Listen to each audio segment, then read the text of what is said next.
पनवेल काँग्रेस भवन येथे काँग्रेस महिला प्रदेशाध्यक्ष संध्याताई सवालाखे यांनी पत्रकार परिषद घेत महिला आरक्षण विधेयकाची तात्काळ अंमलबजावणी करण्याची मागणी केली।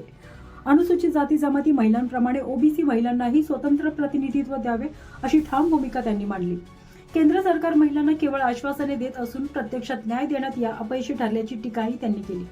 यावेळी भाजप नेत्या चित्रा वाघ यांच्यावरही त्यांनी निशाणा साधत महिलांच्या प्रश्नांवर स्पष्ट भूमिका घ्यावी असे आवाहन केले। या पत्रकार परिषदेला जिल्हाध्यक्ष सुदाम पाटील, प्रदेश सचिव श्रुती म्हात्रे, नगरसेवक हरेश केनी, लतीफ शेख, नगरसेविका लीला कातकरी, कार्याध्यक्ष शशिकला सिंग, निर्मला म्हात्रे यांच्यासह अनेक पदाधिकारी व कार्यकर्ते मोठ्या संख्येने उपस्थित होते।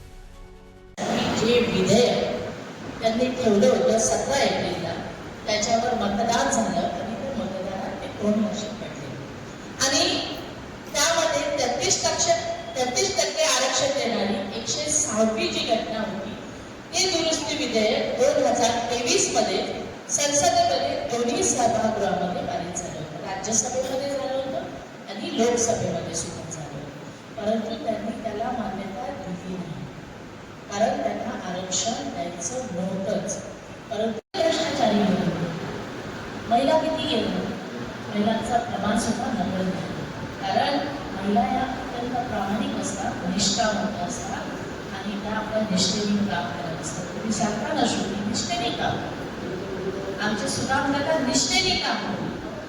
आज विरोधात आज आम्ही प्रेस घेतल्याबरोबर त्यांना प्रेस घ्यायची गरज पडली। का भीती वाटते तुम्हाला? काय तुमच्यामध्ये हिंमत नाहीये प्रेस करायची? कारण तुम्हाला माहिती आहे तुम्ही जे आरक्षण मांडलंय ते खोटं आरक्षण आणि आम्ही कोणालाही घाबरत नाही।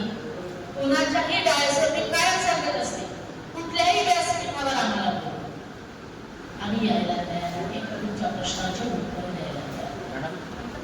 बघा, भाजपचा हाच होता 3 राज्यांमध्ये निवडणूक आहे, त्या ठिकाणी त्यांना पाय ठेवायला जात नाही आणि त्यांना माहिती होतं आता काय करायचं, या राज्यांमध्ये तर आपण जाऊ शकत नाही। म्हणून त्यांनी हे महिला विधेयकाच्या नावाखाली, नारी बंधन याचं नावच नाही आहे, कुठंही याची नोंद नाही। तुम्ही नोंद करा, माझ्याकडे कॉपी आहे, मी तुम्हाला देऊ शकतो। नारी बंधन नावच नाही। यांना माहिती होतं त्या ठिकाणी आपल्याला महिलांचे मतदान मिळणार नाही आणि त्यासाठी त्यांनी हे विधेयकाचं, महिला विधेयकाच्या आत डिलिमिटेशनचं केलं।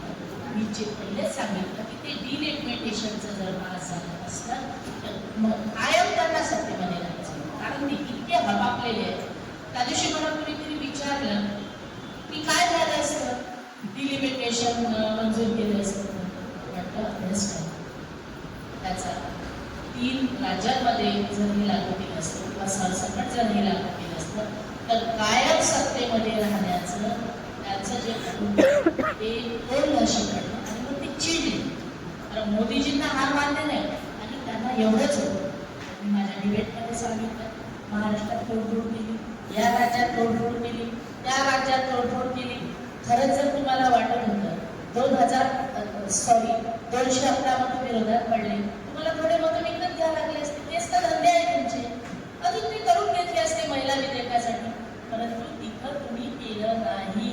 याचाच अर्थ तुम्हाला महिलांना आरक्षण द्यायचं नव्हतं, नाहीतर तोडफोड करण्यात माहीर आहे की नाही मोदीजी? 100% आहे, परंतु तिथं तुम्ही तोडफोड केली नाही।